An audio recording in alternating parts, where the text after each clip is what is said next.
Previously on the What's in Your Head podcast. Isn't it always funny how the science community put a lot of give and take, you, if you will, into explanations and distance? Saw this potentially scary headline, Gordon. Potentially hazard asteroid twice the size of the Empire State Building will, this is the word to use, skim past Earth on Thursday, NASA says. A potentially hazardous asteroid twice the size of the Empire State Building will skim. Cool, the asteroid named 418135, because why not, has an estimated diameter between 1,150 and 2,650 feet. For those of you across the pond, that's 350 to 780 meters. If it dropped on Russia. Okay. Skim! Breaking Earth's orbit. Now, we're talking about our at a blistering speed of 23,300 miles per hour. This is happening Thursday. It's going to skim past the Earth at 23,300 miles per hour, or 33,400 kilometers per hour for those of you across the pond. We like freedom 12ths. I'm not making this up. Thankfully, at its closest point of skimming, the asteroid traveling more than 30 times the speed of sound that's going to skim past the Earth on Thursday will come about 2 million miles. Skim!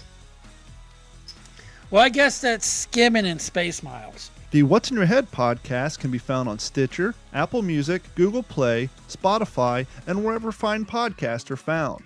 You can also download this podcast, as well as all podcasts from Digital 410 Media, at d-410.com.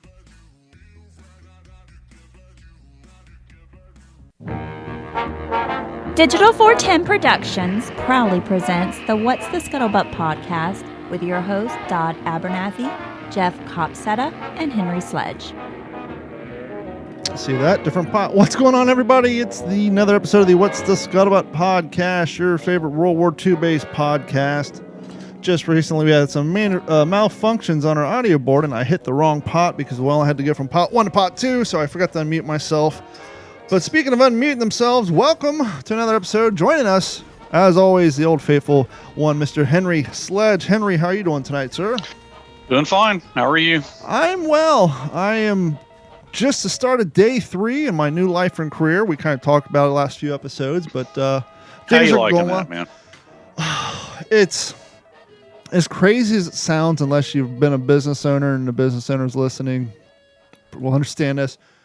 After 18 years, it's just so nice to be a 9-to-5er.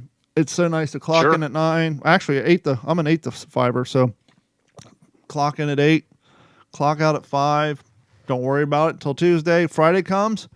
I don't have people texting me all weekend, but anyhow, we covered that, pretty good last week. But no, it's going great. It's going well. I'm super happy. The company is small. It's basically almost the exact kind of environment I've been working in all these years, except for I was working by myself because I was out in the truck all day. But in the office environment, it's just, as I was explaining to my new boss the other day, there's no feeling of hierarchy there. It's me and the owner and 2 other cats.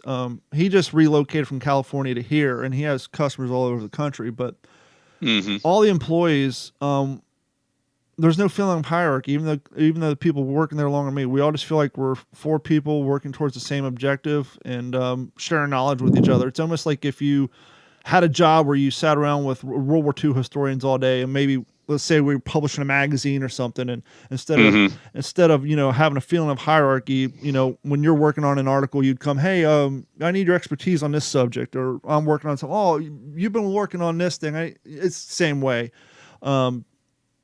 Somebody's working. That's a refreshing change, breath of nice. fresh air, I'm sure. And not only that, but for the first time in years, I'm around people who know as much, if not more than me, on the subject. And so now I'm almost learning new things and feeling inspired and renewed, opposed to just having the entire load on my back and just wearing me down. But one thing we want to do a little, I guess, housekeeping. Bookkeeping, it's a whole different matter. Housekeeping, as you guys can see, if you're watching on the YouTube channel or listening on the podcast tomorrow, once again, Jeff Copsetta is not with us tonight. Now, don't worry, Jeff is still part of the show, but Jeff is out doing things that are completely awesome. It's great for the community, it's great for history, and it's going to, reflect well on us here at the What's the Scuttlebutt podcast. He's talked about it some in the past. I don't want to get into it because I don't know what he's at liberty to say and not to say. but we will just say how many times we can say in the same sentence. We're going to try a couple more times.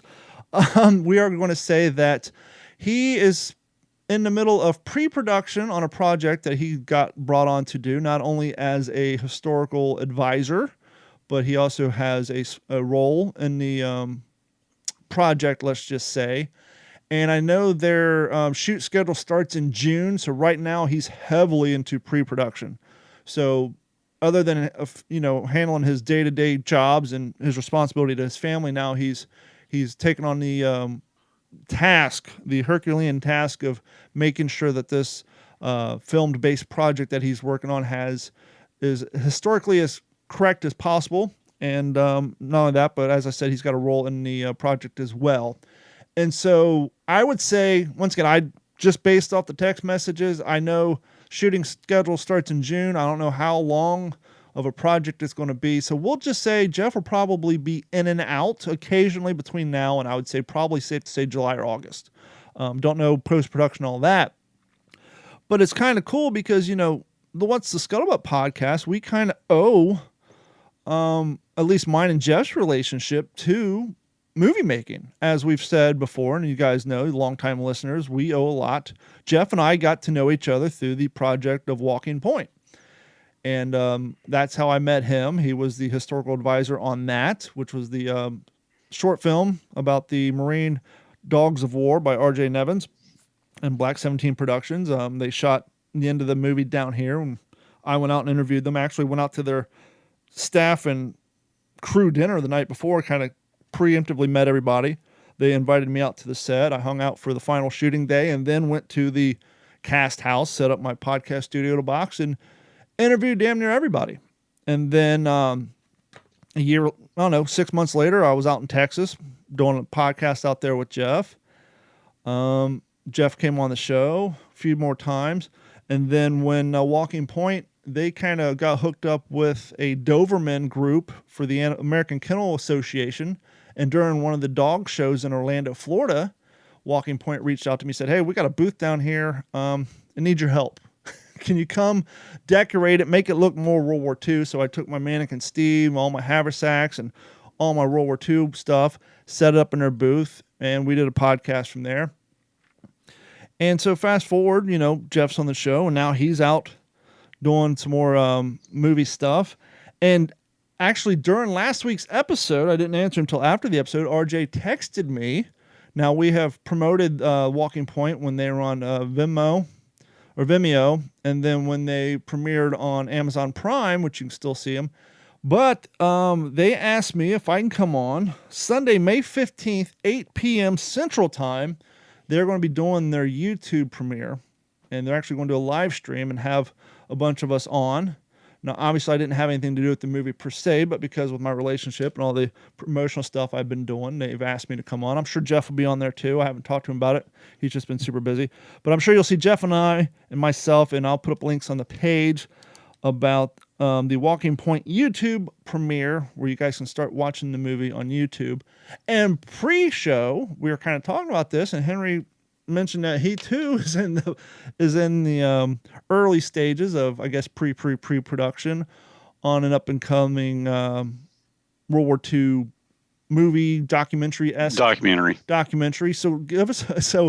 the Scuttlebutt is definitely we're getting our feet out there and helping the world of documentaries and film production, and as far as historical and advice. But what do you got coming down the pipe? It is a film by Damon Stout. It's going to be called Cowboy Down. And I have talked about it before, but to hit the highlights again, Damon Stout, my friend, and the guy making this film, is the distant cousin of a Marine fighter pilot ace from World War II named Robert Cowboy Stout, who he became an ace over Guadalcanal and all the Solomon Islands air actions earlier in the war, and then later commanded a Corsair squadron that actually was based off of Peleliu. It was VMF 114, and they were, so when my dad and all his buddies were dealing with everything on Peleliu, it was VMF 114 that was flying close air support and dropping napalm and 1,000-pound bombs on Bloody Nose Ridge. But Cowboy Stout was the distant cousin of my friend Damon. And Cowboy was, the sad thing about it, Don, was even after the battle ended and my dad and all his buddies and all the Marines and then later the soldiers from the 81st Infantry Division left Peleliu to go on and fight the rest of the war wherever they were going to be.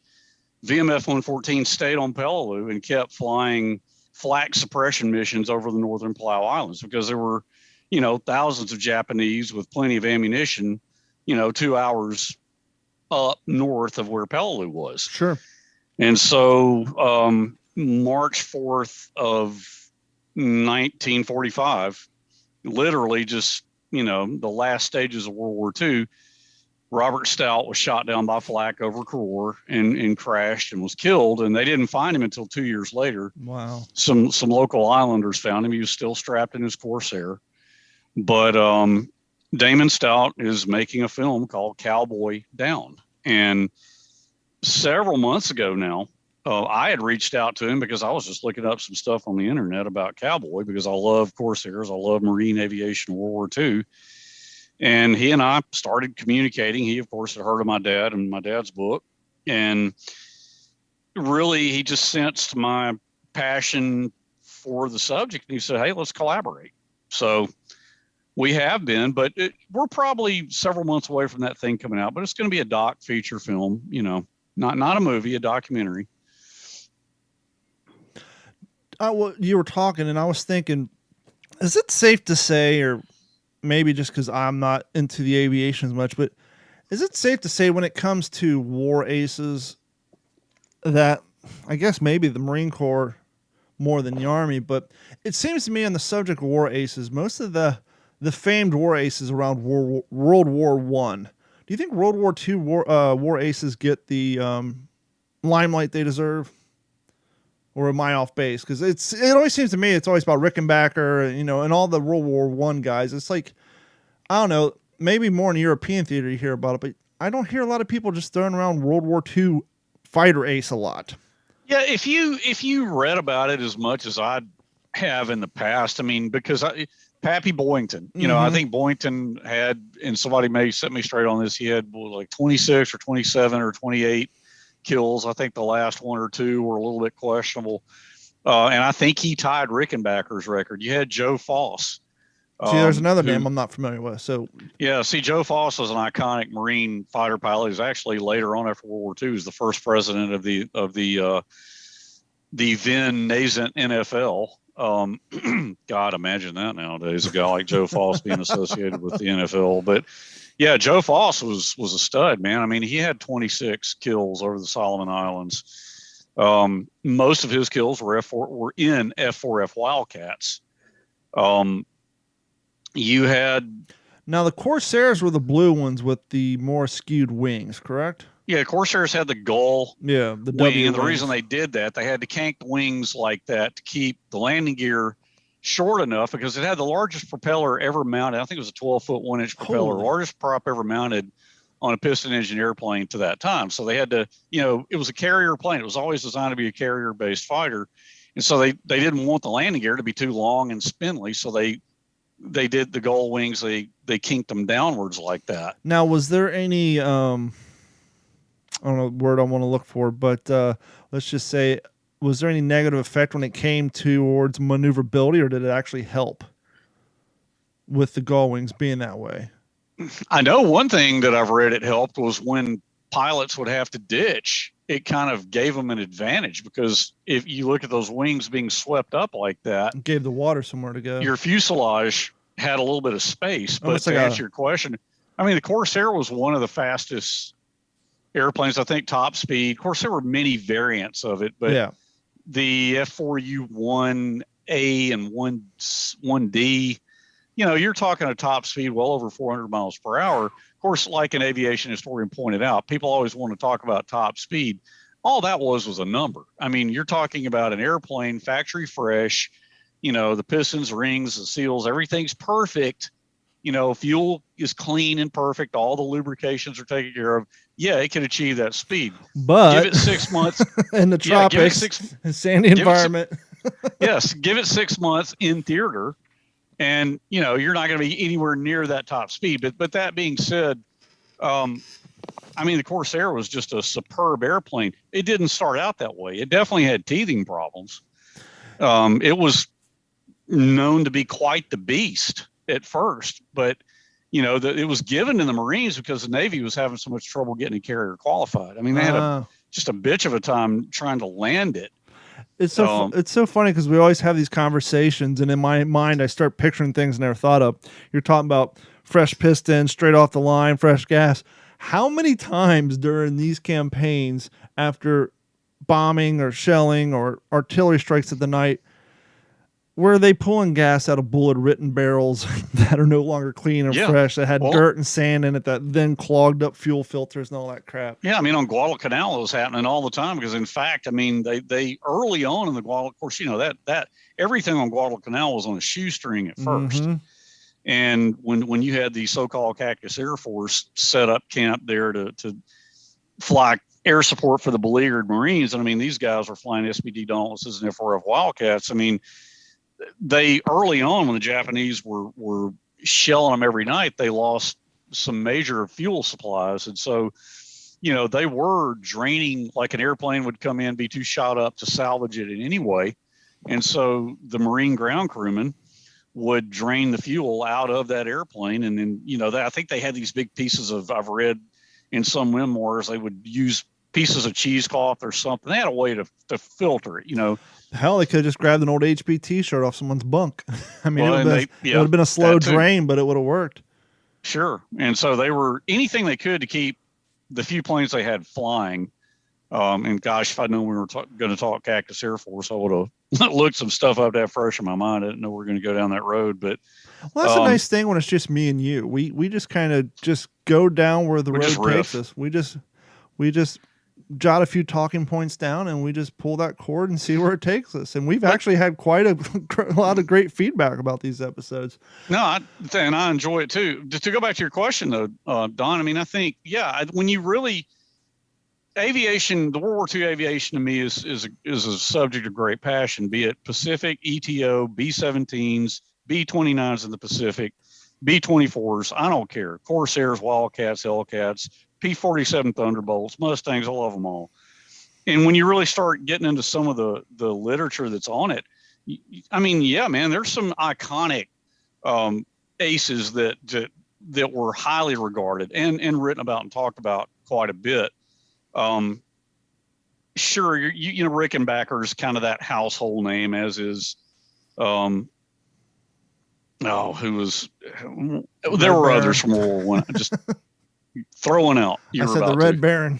Well, there you go, the Red Baron. But I think World War II aviation certainly has every bit, if not more, of the accolades. If you step off into that world. Yeah, I was just having another one of these thoughts. It's like submarine or pilot. Which one's more confined? And obviously the answer would be submarine, because if you're a pilot, you can at least eject out and have a second opportunity to survive. Whereas if you're in a submarine, it gets shot and taken out. If you don't go up, you're more confined. But I was kind of wondering if that was part of your draw to aviation, was the fact that these guys are in a confined area, and to a certain extent, once they got in a dogfight, it's either you win it or you don't. You don't have the ability to kind of flatten yourself out and get into the bottom of a foxhole or a slit trench or and get a little more protected in combat like you do being an infantry troop. And I've read enough pilot memoirs from World War II that there's a certain amount of chivalry, right? There's a certain amount of chivalry in the way, certainly in World War I. The Red Baron would salute his victim after he shot him down. And when the Red Baron was shot down, didn't they fly over and drop a wreath? Yeah, I believe so. During that kind of thing certainly did not happen between the Americans and the Japanese. Or the Germans, for that matter, although there were some instances of Germans pulling up alongside a bullet-riddled B-17, as described by Adam Makos in A Higher Call. But there Actually, were some chivalrous moments there. Certainly not in the Pacific. I was like Pacific. They went the other way. They were sending Pappy Boyleton radio. We're coming after you. We're down in your ass. There's a hit out on you.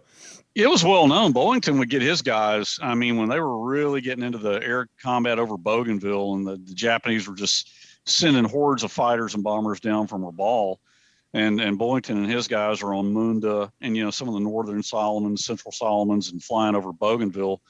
You know, he would kind of have an idea where they would be, and he'd get on the radio, coming up and fight, you sons of bitches, coming up and fight, you know, and, you know, that is, of course, it was somewhat a caricature the way they portrayed it in the Black Sheep Squadron TV show of the 70s. But, you know, hey, Boyington, what are you doing? You know, some of that actually did happen from what I've read. But a good fighter pilot, what I started to say, Don, was a good fighter pilot in World War II would, all chivalry aside, if the last thing you wanted to do was dogfight, you wanted to sneak up on the guy before he ever saw you.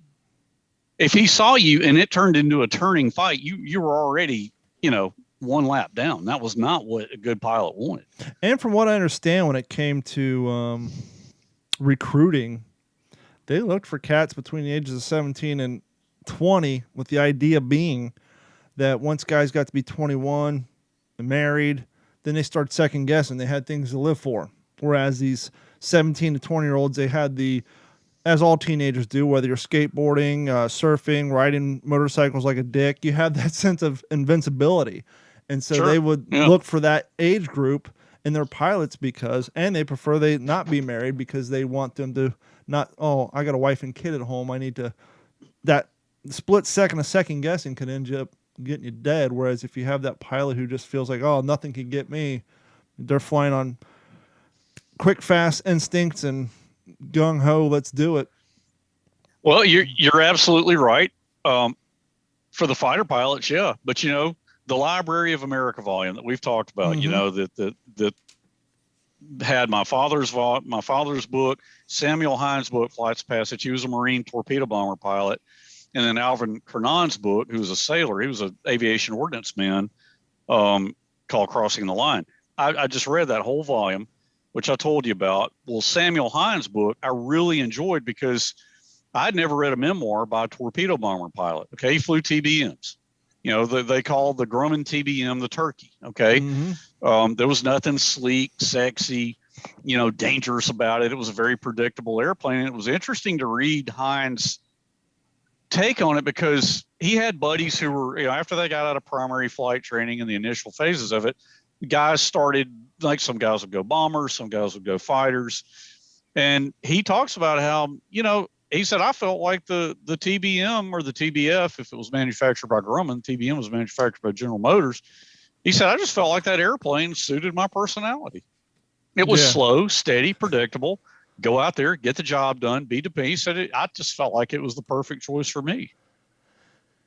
I just had another one of those weird thoughts. You're talking about how the two different models were identified by the manufacturer, but they're for all intents and purposes the same piece of machinery.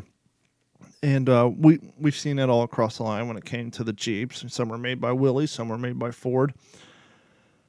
I just had a fly. Nowadays, with the way everything is about copyrights and patents and all this, even in worn, let's just say we're in war-torn America, and I can still see like GM filing patent, you know, we don't want to make this, you know, if we're going to make this version of this new military vehicle, we got to, you know, I can just see them nowadays just bickering back and forth. Oh, that one looks, it can't be, look, to me, it's just, it's like, how sad is that's the first thing that came to my mind. We're talking about two different planes from World War II that will basically different model numbers, but it's for intents and purposes, the same damn plane.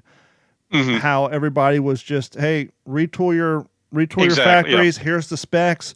It needs to match these specs. Let's just get as many out as we can. Well, the F4U Corsair was manufactured by Chance Vaught, but it was also contracted to Goodyear, and they were designated FG, like FG1s. Same airplane by the looks of it, but they were made by Goodyear as opposed to the F4Us that were actually made by Chance Vaught. I think the FGs, I read somewhere a long time ago, I don't think they had the folding wings. I could be wrong on that. But, I mean, hell, even the Japanese did it, you know, because the A6M0, the much vaunted Japanese fighter, was manufactured by and designed by Mitsubishi, and built by Mitsubishi, but they also contracted them to Nakajima. I did a podcast, a couple years ago. I actually had the archivist is the actual term they use in corporate America. He was the archivist for the Goodyear company, and he was on and he was talking about the things that Goodyear did. Yeah, and believe it or not, they actually did more with tank parts than they actually did aerospace equipment. You would think that they would do more aeronautical stuff, but they were producing all kinds of stuff. Well, man, when you talk about the needs of the war, so just got done reading I was on that podcast last week with the gentleman, the 6th Marine Division historian, and the gentleman, and we're going to talk about that because I think I've already reached out to Laura, the 6th Marine Division historian. She would love to be a guest on our show, and I think it'd be a great show. But Neil McCallum was his name, and he was a mortarman in F Company 2nd Battalion, 29th Marines. He was wounded near Sugarloaf. But you get to talk. So preparing for that show, I read the commemorative Marine Corps series on Okinawa. It was about a 50-page softback book. I read it online. I just wanted to have my, be thinking Okinawa when I was asked to be a part of that show. Sure. And you talk about tanks. I mean, so how many variants of the M4 Sherman were there? You had the Army.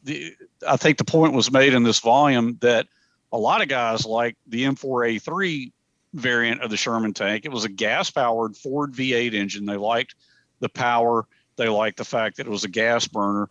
Now, is that the one where Marines, is that the one where they switched from the parallel suspension to the vertical, or was it vice versa? I know the way you can identify some of the Shermans is through the suspension. They had the vertical versus the horizontal. They made that transition at some point. I think maybe that's a good question. I'm not A4? Sure. Huh? I think it was the later model. I think it was the M1A4. What I was going to say was a lot of the Marine tankers. So 6th Marine Division, 1st Marine Division, you had the 6th Marine Tank Battalion and the 1st Marine Tank Battalion. And the guys in the 1st Marine Tank Battalion preferred the older M4A2, which had twin diesel engines. Yeah. And that's what they used at Peleliu, because we saw some remains of tanks when I was there, and you look down the engine compartment and see they had a radial engine, And that makes sense because a lot of people don't realize this. When people hear diesel, they think modern day diesel. Those diesels back then ran off anything flammable. You could put filtered motor oil in there in the gas tank and it would run off of it. You could put vegetable oil, it would run off of it. Anything flammable, paint thinner, you could put in that.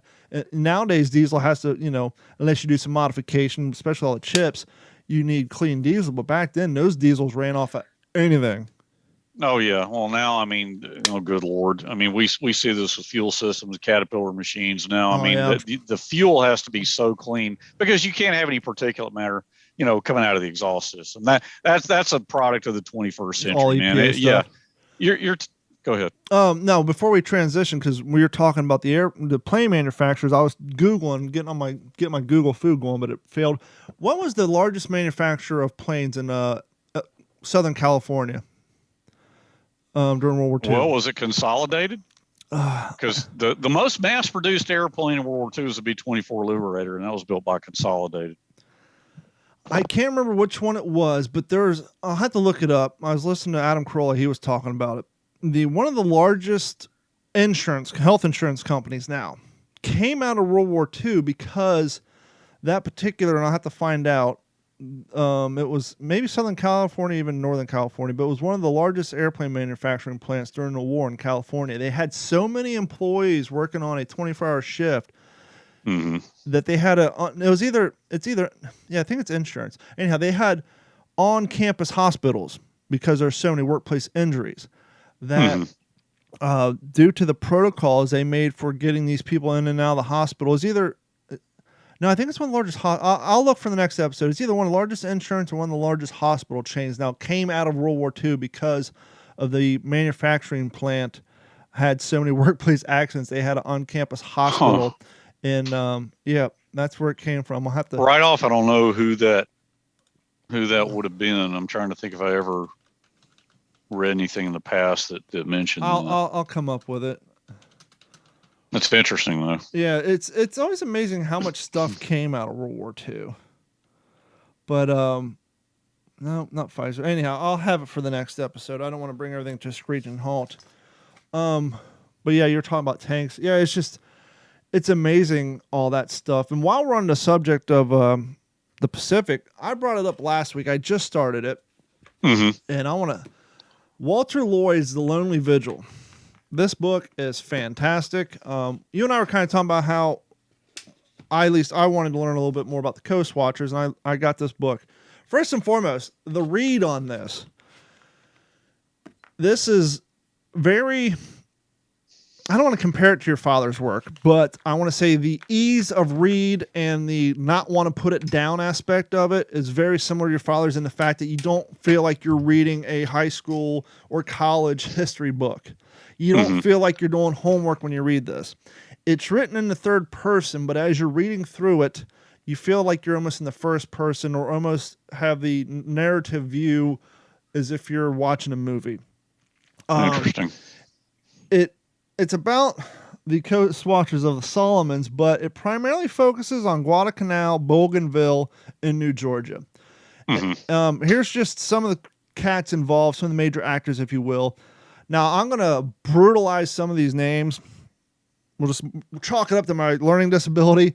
But at Olola is Martin Clemens. At Lavraro is Snowy Rhodes.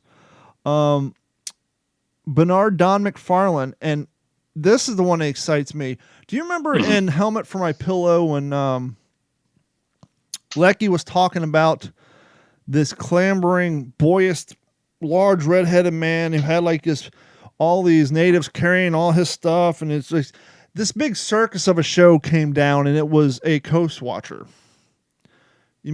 I'll have to go and pull it from his book, but I remember him talking about this big, flamboyant, loud, boisterous, kind of heavy-set guy coming down the hill and making this big ruckus, and it was one of the Coast Watchers. And I believe, because as you know, in Helmet for My Pillow, most of his guys are described via nicknames. He doesn't use a lot of people's original names. Chuckler, Runner, Hoosier, yeah. But I speculate that he's making reference to one Kenneth Hay. Kenneth Hay was such a flamboyant, jubilant, heavy lifestyle person that even while hiding out in the hills in Guadalcanal, he had a propane-operated refrigerator so that he, on good nights, can serve his butter iced.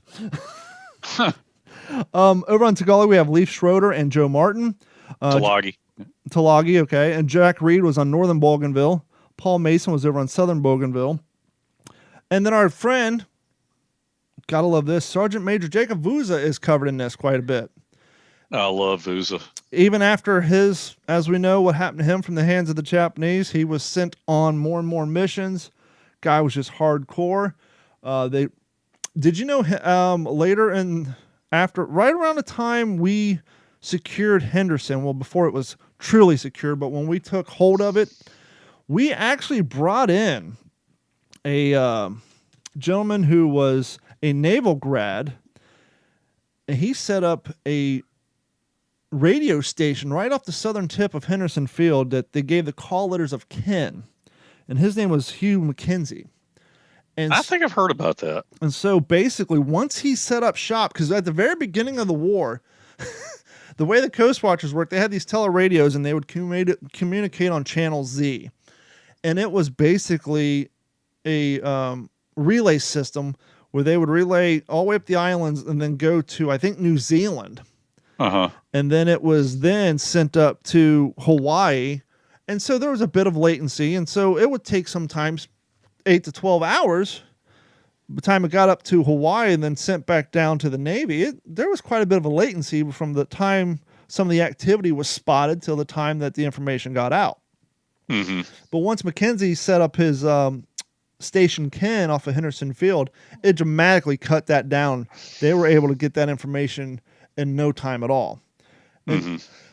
But where the story gets interesting is when they get into Mr. Father Albert LaBelle. No, I'm sorry. Father Albert LaBelle is another guy. The one I'm thinking of, I skipped ahead, was Father Emery de Klerk. Now, as they explain, Father Henry de Klerk was a diminutive priest, and he basically had medical training, and he was down there for so long. He kind of became the overall spiritual leader to the natives who converted to Christianity. He was like their go-to guy, almost like their own little pope, if you will. Mm-hmm. And when the Japanese started to invade, Bailey's over crying, killing me. When Japan started to invade and all the priests and the nuns were trying to evacuate, all the natives like, hey, you're not leaving, are you?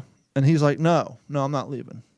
But they think I'm leaving in order to keep the military and those in charge. He basically pretended he was going to evacuate, and then when the submarine came to get a lot of the people who were a lot of the Europeans who were evacuating from Guadalcanal and Bougainville and the whole area during the early wars, he basically ran off into the woods and hid for 3 days until everybody left. And then he came out, and all the natives basically kind of held like a ceremony. As the war progressed, he went from being a very stout religious man, strictly, I need to do what's best for my flock. I need to do what's best. We're going to stay neutral, do what's best for my flock. As time progressed, and once he got permission from his higher-ups that it was okay to go from what's best to my flock and protecting them from the wolves to it's okay to protect them by taking out the wolves, things changed for him when a couple of the native chiefs asked him to lead them on a scouting party to kill Japanese at an outpost because they were tired of being ran out of their villages. They're tired of all their crops and food stores being raided by the Japanese. Mm-hmm. And so he basically said, okay, I'll do it under these conditions. 1, you answer only to me. I basically become your general. 2, we need a 20-person basically military. Once you join, you cannot get out. He quickly flipped a switch, and as he's organizing this 20-man group, about 2 days before his assault, another group of natives came up and said, hey, no worries, we took care of it, we killed them all. And so they slowly started doing like these commando raids, killing these small outposts of Japanese. And but more importantly, he started forming his little band of native mercenaries going around, freedom fighters, taking on the Japanese. That word got back to the Marines that he had this kind of play over the natives, this control, that anytime the Marines did any major operation that required native guides or, intelligence, they would fly a plane over, drop leaflets out to him and say, hey, can you provide 20 scouts for this mission? If so, put your hand above your head. If not, stand pencil still. And so they were basically coming to him anytime they needed canoes, guides, anything having to do with the natives. He became their go-to point man. And this guy who prior to the war was 35 years old. Could you imagine 35 years old doing all this stuff? Wow. Diminutive little, never heard a flight, and now he's almost like a warlord in his own way. So they get into that. You ever heard the story where some people claim that, Amelia Earhart was spotted on Guadalcanal? Yeah, I've heard something about that because supposedly she was going to Howland Island or something that was not far from Bougainville or that area. So some people claim that she was shot down because she was basically doing espionage missions for the Navy or whatever. The reason the scuttlebutt got around that she was on Guadalcanal, she wasn't. There was a young Methodist nurse on, does Villa Lavelle sound proper? Yeah, Villa Lavella. That was farther up the slot. Yeah, so one Mare Farland was a Methodist nurse on Villa Lavelle. And she, too, being a nurse, she was called down to another Coast Watcher outpost where a downed pilot was recovered and needed some medical attention. And so she made like a 48-hour trek through the jungles, hiding from the Japanese, made her way there. And by the time she got there, the pilot was being evacuated because the Coast Watchers got a hold of Station Ken over off at Henderson and got a rescue mission, and they said she walked 48 hours to do nothing more but to give him a shot of morphine in the ass as he was getting on the landing craft. But because she had been down there for so long, she knew the native language, she knew the area real well, and through happenstance and communication with the Coast Watchers actually had a very, very rudimentary encoding system because they never thought that they would be that heavily into it. That the Coast Watching system is actually formed post World War I. And so they had a basic, I forget the name of the system. It was something super simple. It was basically just replace some letters with these letters. And the Coast Watchers were never meant to be a defensive apparatus.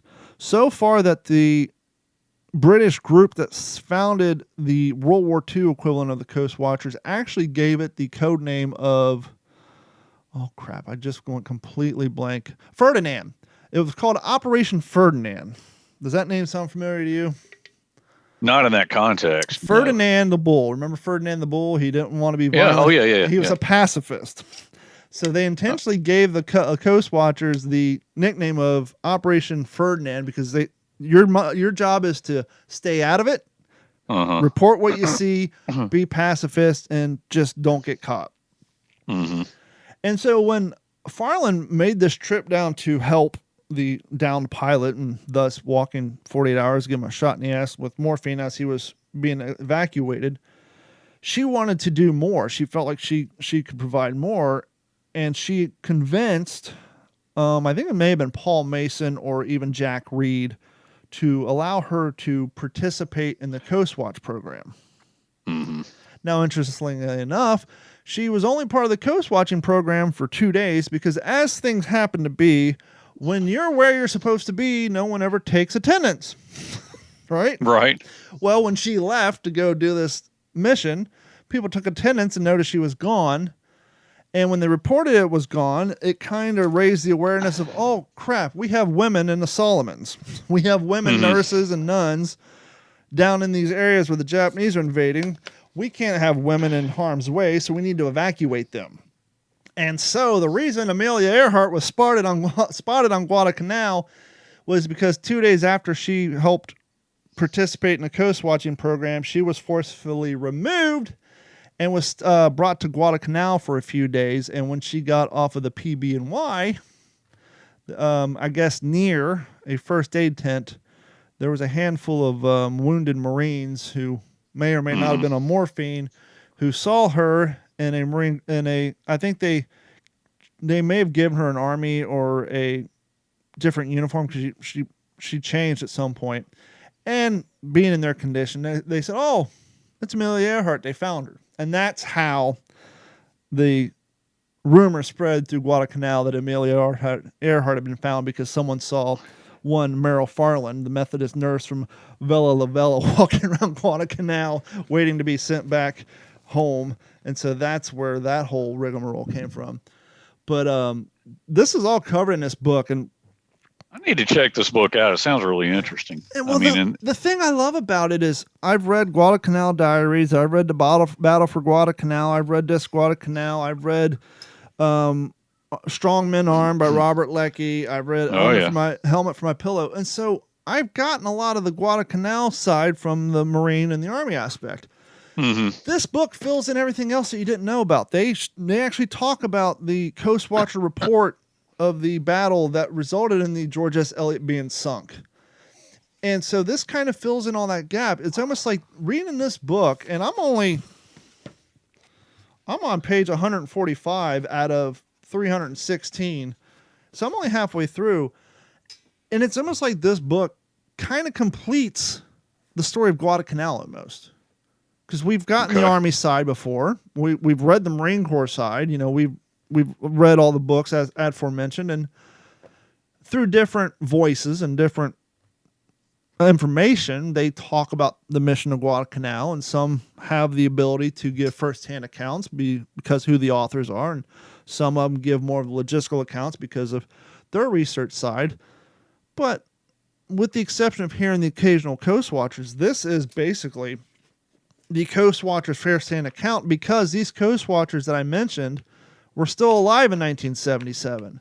And so they all gave the author photos. There's photos in here of them with their, there's pictures of Clemens. There's pictures of Snowy Rose in here. There's pictures of Joe Martin with their, there's pictures of Zusa in here. And so if you're a fan of Guadalcanal and you've read all the books and you kind of wish you knew a little bit more, this almost completes that story. To the point where I'm thinking about getting maybe another 1 or 2 Coast Watchers books just to see if there's any more in there that's not in here. But, we were kind of mentioning 2 episodes back that, maybe Coast Watchers don't get, enough coverage. Well, apparently back in 1977, they got quite a bit from this book. And to your point about Martin Clemens, he's like the one that I had heard of, because go back to I didn't see it till many years later, but in 1991, there was a documentary made called The Lost Fleet of Guadalcanal. It was narrated by Stacy Keach. Okay. An incredibly cool documentary. Martin Clemens, they interviewed a bunch of real veterans. They went, it was made in 91, 92. It was the 50th anniversary of the battle, and they actually went to Guadalcanal. And I think Vuza was there, and they honored him and had a big, and those people are delightful, man. I mean, those Islanders, they just freaking loved the Marines. The Marines loved them. Yeah. But Martin Clemens was, they talked about him quite a bit. A delightful interview.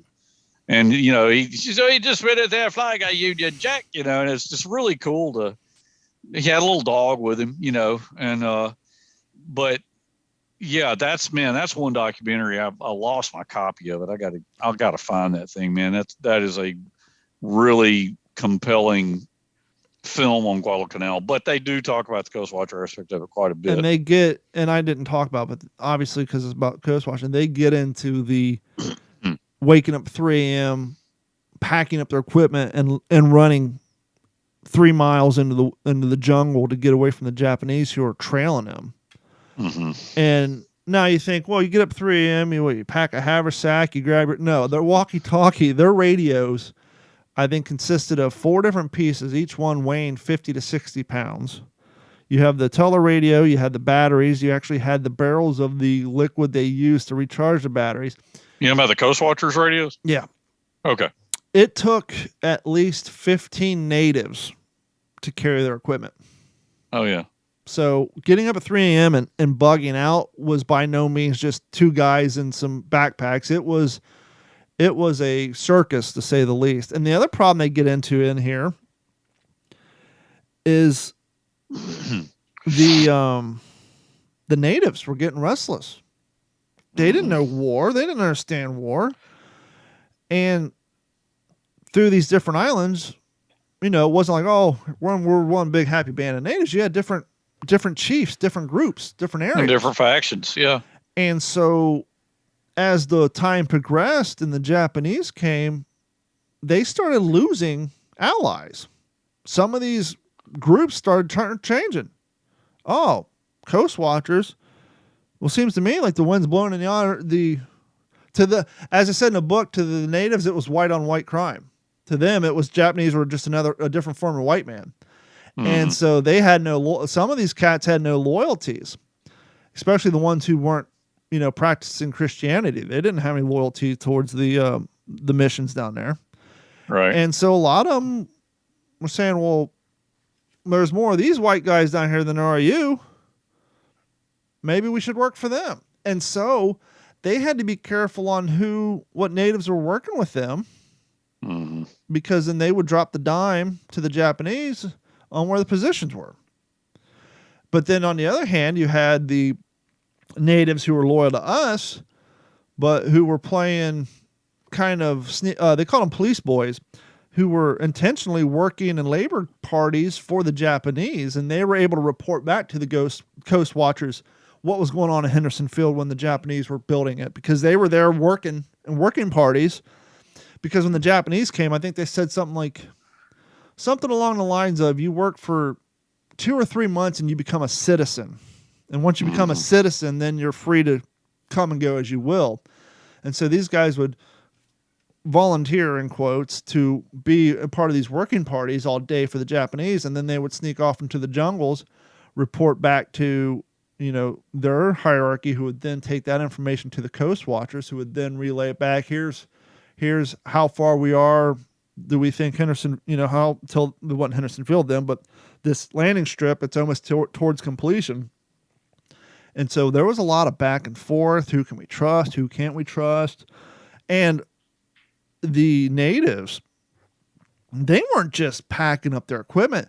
They would get like 3 or 4 trusted scouts, and these scouts would go ahead 2 days in advance and build a village out of nothing. So by the time these guys got there with their 12 carriers and their teleradios, their food, their ammo, all the survival equipment, there would be 3 or 4 outbuildings made from, leaves and bamboo, like full built structures. So the natives were like, the ones who were in it with us were in it whole hog, and they would go in advance and find these little areas, and they would make, up in the palm trees, they would build 6x6 square observation posts that were camouflaged so that the Japanese couldn't see them when they flew by. So the Coast Watchers would not have existed or performed a third of their duties if it wasn't for the cooperation of the natives and the amount of work and effort they put in.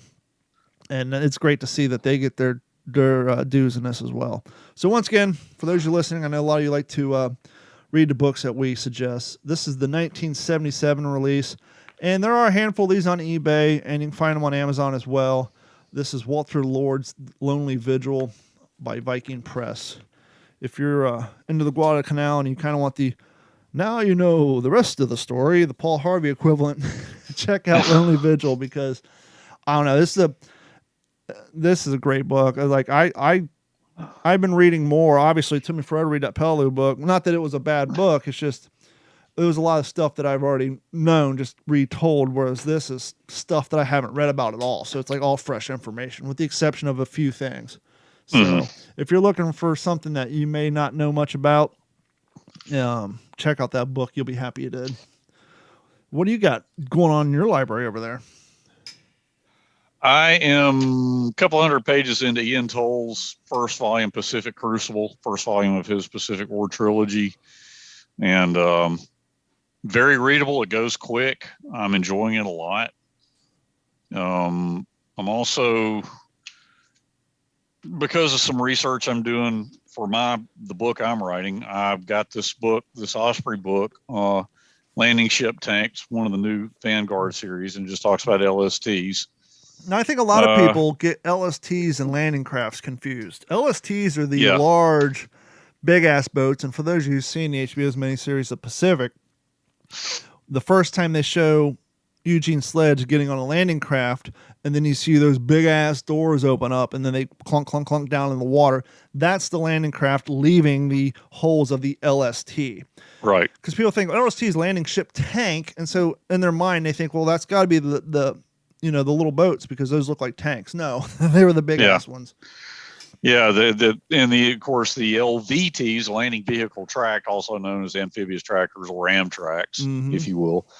But man, I love LSTs, and that's why I like these Osprey books, because they got some great artwork in them, and they really get into the numbers of them, and because of a thing that my dad had written in his original manuscript that I was trying to get clarification on. As if things aren't confusing enough, a lot of times, and they did this on 661, which is what the LST that he rode to Peleliu from Pavuvu on, they had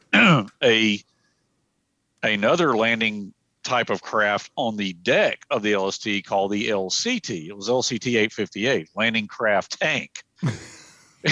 So, the LST had I think the full combat load of amphibious tractors, or LVTs for the LST, was I think 17 LVTs in the hold of the LST. Could you imagine being the 18-year-old and working in the logistics area, typing all this crap up, trying to make sense of it? I had a roommate in college who did LSD one time. So, but anyway, that's another story. That's the wrong abbreviation. Yeah, it's another story. But and the LSD was landing ship dock, and there are actually 2 of those that went to the Palau operation. But it could just get to be this melange of alphanumeric stuff when you're reading about it. But I do love reading about this stuff, because it's just when a member of your family was there and saw it and lived it, it kind of makes it a more visceral thing, I guess. I'm surprised. I was really expecting to plan a trip to Alabama, maybe even Mississippi. I was like, you know what? Is there an LST museum around? Can we go visit an LST? Actually, funny that you asked, because well, you may know the answer to this. For those playing on the home game, what state would you think you would go to see a landing ship tank?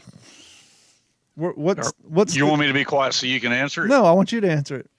I think there's the LST 325 museum is in, I believe, I'm kind of cheating. Well, I'm not cheating, but is it North Carolina? No, that would make sense. That's on the southern coast.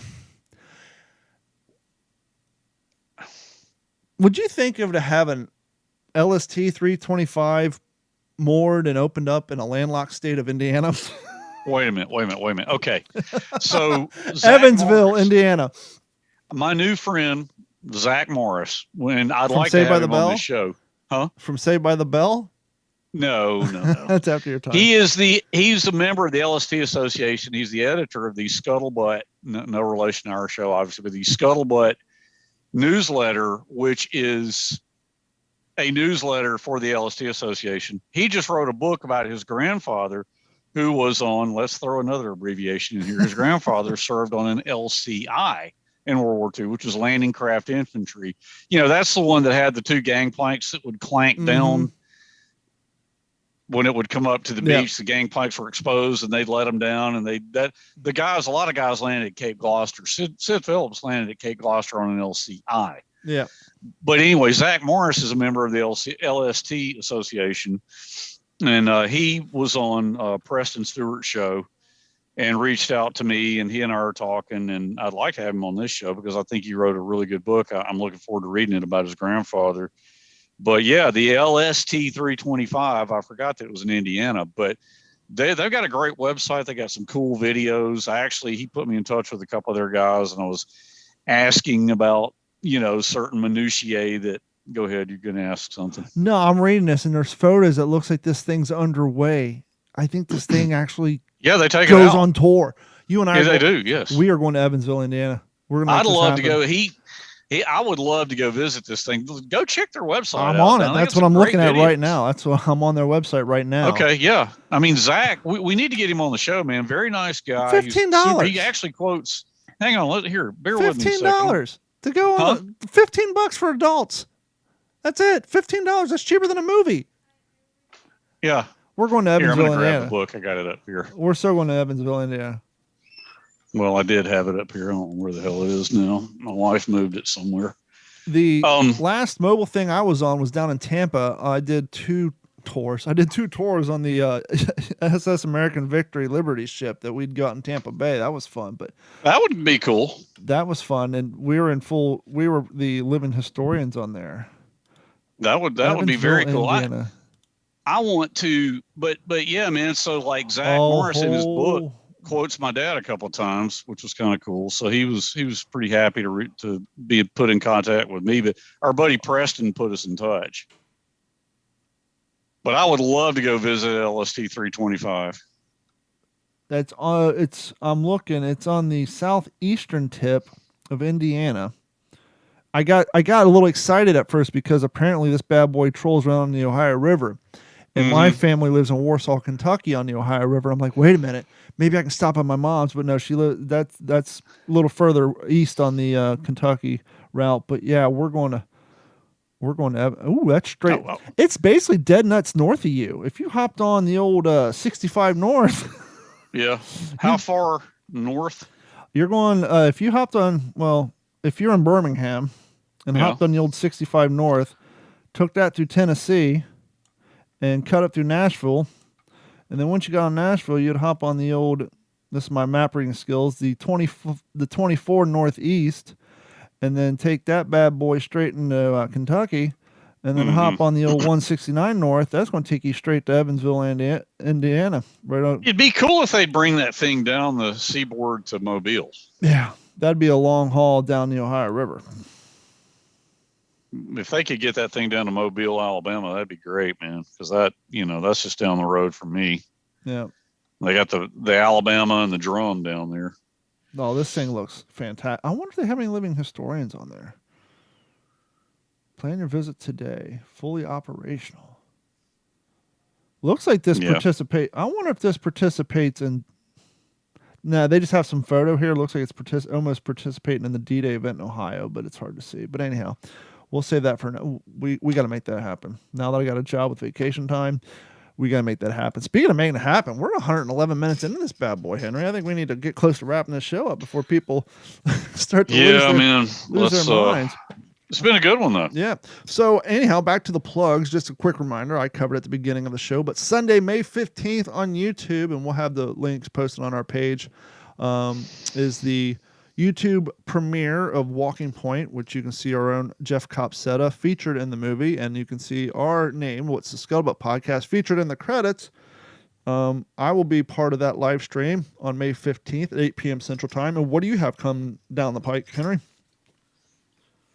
At the moment, things in the works. As far as podcasts, I did the one with Veterans Breakfast Club last week, and that was really good.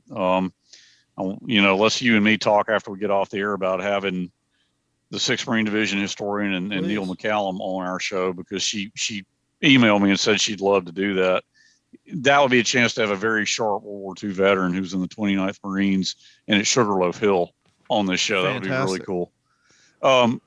That as far as shows, nothing really on the burner right now. Stuff I'm working on. Things are heating up with World War II magazine, and Karen and I have been in touch. She's about finished projects and ready to start getting my article ready to publish.